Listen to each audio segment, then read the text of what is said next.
Hello friends, आज की इस वीडियो में हम HDFC म्यूचुअल फंड्स की कुछ ऐसे फंड्स देखेंगे जिसमें पिछले 5 साल के पीरियड में और पिछले 1 साल के पीरियड में बहुत अच्छे रिटर्न्स आए हैं और आप लॉन्ग टर्म में इन्वेस्ट करेंगे तो बहुत अच्छे रिटर्न्स आप कमा सकते हैं। तो चलिए वीडियो को शुरू करते हैं। फ्रेंड्स, अगर पिछले 5 साल की रिटर्न के हिसाब से देखें लमसम इन्वेस्टमेंट की तो HDFC म्यूचुअल फंड में सबसे ज्यादा रिटर्न बना के दिया है HDFC mid cap opportunities fund ने। इसका फंड साइज है 60,418 करोड़ का, 25.93% की रिटर्न इसने बना के दी है पिछले 5 साल के पीरियड में। सेकंड नंबर पे आता है HDFC स्मॉल कैप फंड जिसमें भी लगभग 25% की रिटर्न आई है और इसका फंड साइज भी 27,000 करोड़ रुपीस का है। थर्ड नंबर पे आता है HDFC रिटायरमेंट सेविंग्स फंड का इक्विटी प्लान जिसका फंड साइज अभी कम है, 4,830 करोड़ का फंड साइज है और 23.7% के रिटर्न्स मिले हैं।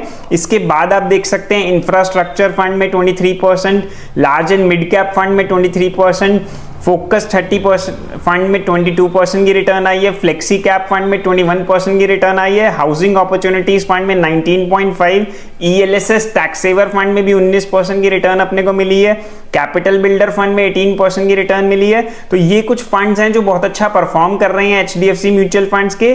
दोस्तों, अगर आप फ्लेक्सी कैप कैटेगरी में इन्वेस्ट कर रहे हैं या बिगिनर इन्वेस्टर है तो बहुत अच्छा है। आपको पता होना चाहिए जो मिड कैप फंड है, स्मॉल कैप फंड है, थोड़े रिस्की होते हैं तो पूरा पैसा इनमें एलोकेट मत करिएगा। कुछ अपना पोर्टफोलियो का कुछ परसेंटेज ही आप इसमें इन्वेस्ट करिएगा। इसी तरीके से इंफ्रास्ट्रक्चर फंड की बात करूं तो ये सेक्टोरियल फंड है, इसमें भी आप अगर 100% इन्वेस्ट कर रहे हैं तो 5-10% तक की एलोकेशन आप सेक्टोरियल फंड्स में भले ही कर लीजिए। और रिटायरमेंट के लिए इन्वेस्ट करना है तो रिटायरमेंट सेविंग्स फंड बहुत अच्छा ऑप्शन है। चलिए अब 1 साल की रिटर्न के हिसाब से हम देखते हैं कि कौन से फंड्स हैं जिन्होंने बेस्ट रिटर्न्स दिए हैं। दोस्तों, 1 साल के पीरियड में इंफ्रास्ट्रक्चर फंड ने 78% का रिटर्न बना के दिया, यानी किसी ने 1 लाख रुपए इन्वेस्ट किया होता तो 1 साल में ही 1,78,000 रुपए बन गए हैं। तो दोस्तों 78% के रिटर्न्स मिले हैं इंफ्रास्ट्रक्चर फंड में। ये थीम भी अच्छी चल रही है, अब कितना आगे चलेगी वो हम कह नहीं सकते। सेकंड नंबर पे है Nifty small cap 250 index fund जिसमें 61% की रिटर्न आई है। उसके बाद आप देख सकते हैं निफ्टी नेक्स्ट 50 फंड है, इंडेक्स फंड है जिसमें भी 60% की रिटर्न आई है। हाउसिंग अपॉर्चुनिटीज फंड में 55% की रिटर्न आई है पिछले 1 साल में।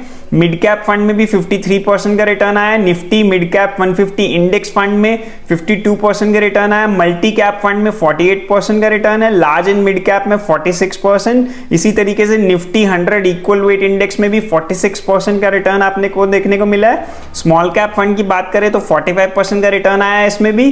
तो दोस्तों HDFC फंड हाउस जो है वो बहुत बड़ा फंड हाउस है, टॉप के 3 फंड हाउसेस में से आता है और इसमें काफी अच्छे रिटर्न्स अपने को बन रहे हैं। तो फ्रेंड्स, ये थे कुछ HDFC म्यूचुअल फंड्स की स्कीम्स जिनमें आप इन्वेस्ट करके अपनी अच्छी वेल्थ क्रिएट कर सकते हैं अगर आप लंबे टाइम के लिए इन्वेस्ट करेंगे। बस ध्यान रखिएगा, अगर आप सेक्टोरियल फंड्स में इन्वेस्ट कर रहे हैं तो बहुत ज्यादा पैसा ना इन्वेस्ट करें। और sectoral fund high risk funds होते हैं, तो अगर आप एक ऐसे इन्वेस्टर है जो कम रिस्क लेना पसंद करते हैं तो आप उनको अवॉइड ही करेंगे तो अच्छा रहेगा। सेक्टोरियल फंड्स कौन से हैं इनमें से, जैसे इंफ्रास्ट्रक्चर फंड की हमने बात करी, हाउसिंग अपॉर्चुनिटीज फंड की बात करी, तो वो सेक्टोरियल फंड्स हैं। अगर आप एक मीडियम रिस्क लेके इन्वेस्ट करना चाहते हैं तो इनका flexi cap fund, large and mid cap fund, multi cap fund आप जरूर कंसीडर कर सकते हैं। तो दोस्तों, आज की वीडियो यहीं तक थी। अगर पसंद आई हो तो लाइक कर देना, चैनल को सब्सक्राइब कर लेना। Thank you for watching.